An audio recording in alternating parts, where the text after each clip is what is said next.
तो फाइनली ढूँढ ही लिया आपने। हाँ, मुझे उम्मीद थी आप ढूँढ लोगे। आज की इस वीडियो में मैं आपको बताऊँगा कक्षा 12 हिंदी नैतिक शिक्षा हरियाणा बोर्ड की किताब है और इसका लास्ट पार्ट है, पाठ नंबर 19 आज की इस वीडियो में एक्सप्लेन होने वाला है।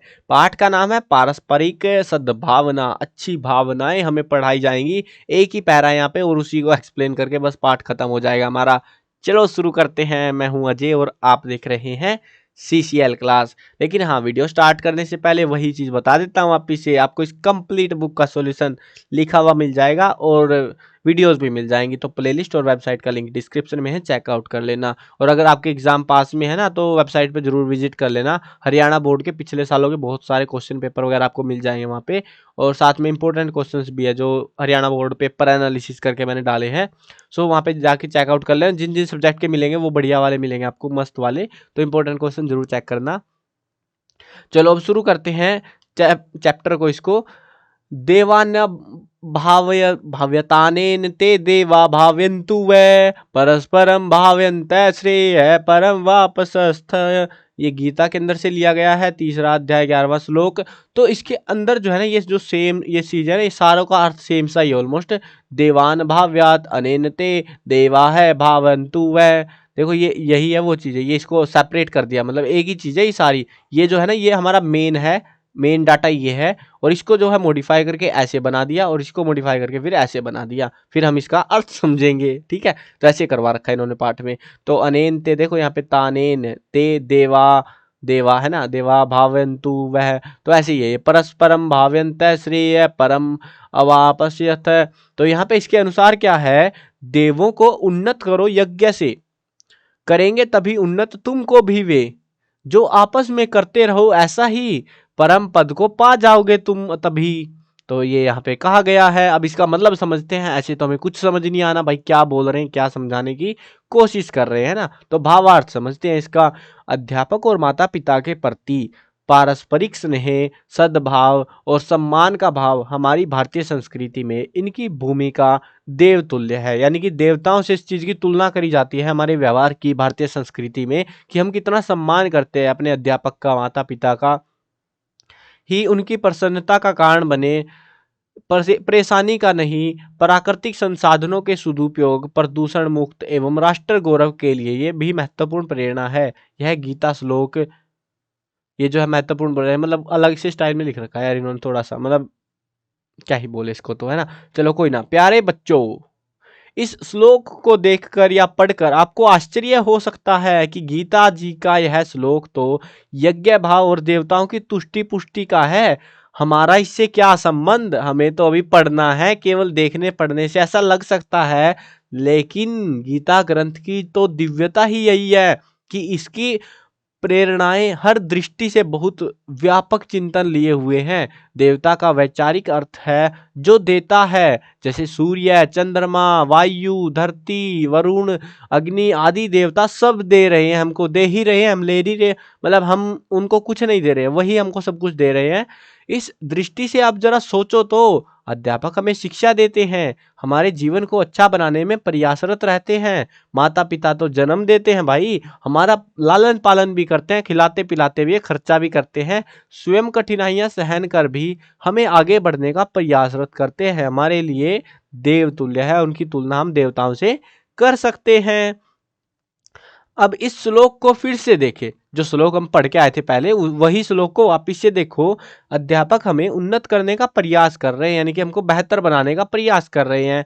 हम भी आपको प्रसन्न रखें, उनका सम्मान करें, इज्जत करें भैया अध्यापकों की। अध्यापकों का सम्मान, उनके प्रति विनम्रता का भाव हमारी अच्छी शिक्षा और अच्छे जीवन में उन्नति का बहुत बड़ा संबल बनेगा। परस्परम भाव्यंत, अर्थात एक दूसरे के प्रति आएगा ना, पति लिखा हुआ है, एक दूसरे के प्रति ऐसे पारस्परिक सद्भाव से कार्य सिद्धि, अर्थात कार्य में सफलता अवश्य होगी। यानी कि हमको एक दूसरे की, टीचर्स को हमारी रिस्पेक्ट करनी चाहिए, हम टीचर्स की रिस्पेक्ट करें उनसे भी ज़्यादा। ठीक है, लेकिन आजकल तो भाई टीचर हमें डंडा लेके खूब डालते हैं, तो नहीं, मज़ा नहीं आता फिर, है ना। तो शायद यही वो कारण है कि हमें टीचर्स पसंद नहीं है। इसी प्रकार जो है माता पिता, माता पिता भी कूटते हैं, कुछ कुछ को तो माता पिता भी पसंद नहीं होंगे ना। चलो देखते हैं, आप बताओ, आपको टीचर ज्यादा पसंद है माता पिता? या दोनों? कमेंट में बताना मेरे को, ठीक है। चलो, इसी प्रकार जो है माता पिता के साथ भी पारस्परिक सूझबूझ बनी रहे, उनका स्नेह भाव हो, अच्छी बात है, लेकिन साथ ही आप भी निश्चय करें कि हमें उनकी परेशानी का नहीं, प्रसन्नता का कारण बनना है, हमें उनको दुखी नहीं करना। वस्तुतः यह गीता श्लोक हर रूप में बहुत उपयोगी और आज की बहुत बड़ी आवश्यकता है, हमें ये श्लोक पढ़ने चाहिए। आज प्रदूषण अरे प्रदूषण क्या करने आ गया बीच में भाई, कुछ भी ले आ रहे हैं ये तो। चलो कोई ना, हम पढ़ते हैं भाई, जो जो बोल रहे हैं हम पढ़ेंगे, बिल्कुल पढ़ेंगे। आज प्रदूषण बढ़ रहा है, प्रकृति असंतुलित हो रही है, इसमें हम सहयोगी भूमिका बनाए, जहां भी हो स्वच्छता का ध्यान रखें, जिससे पर्यावरण प्रदूषित हो, गंदगी फैले, ऐसा कुछ ना करें। प्रकृति बहुत कुछ दे रही है, हम केवल लेने के भाव अर्थात अपने स्वार्थ, अपने सुख के लिए ही जब जीव हत्या, दूसरे प्राणियों को कष्ट या प्राकृतिक संसाधनों का शोषण और दुरुपयोग करते हैं तो ही समस्याएं बढ़ती हैं। प्राकृतिक असंतुलन होता है, प्रकृति बिगड़ जाती है। अगर हम चले गए इस धरती से तो सारी प्रकृति, पृथ्वी अपने आप ही सही हो जाएगी। यही पारस्परिक भाव राष्ट्र के प्रति भी हो, अपने देश से प्यार करो, देश की माटी ने हमें बहुत कुछ दिया है, हम भी अच्छे नागरिक बनकर राष्ट्र का गौरव बढ़ाएं, नगर सुंदर बने, यह अच्छा है, लेकिन नागरिक अच्छे सुसंस्कारित बने यह आवश्यक है। वो तो अच्छा ही है, ये जरूरी है कि तुम अच्छे बनो।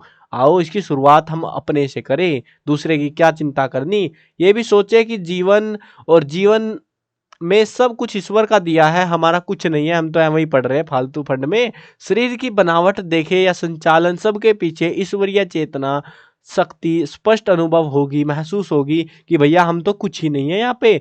ईश्वर के प्रति कृतज्ञता का भाव बनाएं, जिससे कुछ पाया है उसके प्रति कृतज्ञता भारतीय संस्कृति का मूल भाव है। हमें उसका उपकार नहीं भूलना चाहिए जिसने आपकी मदद करी है।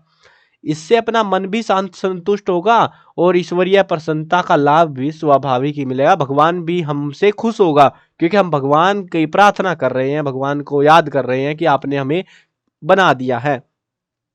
गीता जी का यह श्लोक पारस्परिक सद्भावना एवं अपने साथ साथ हर क्षेत्र की उन्नति का बहुत बड़ा संबल बन सकता है।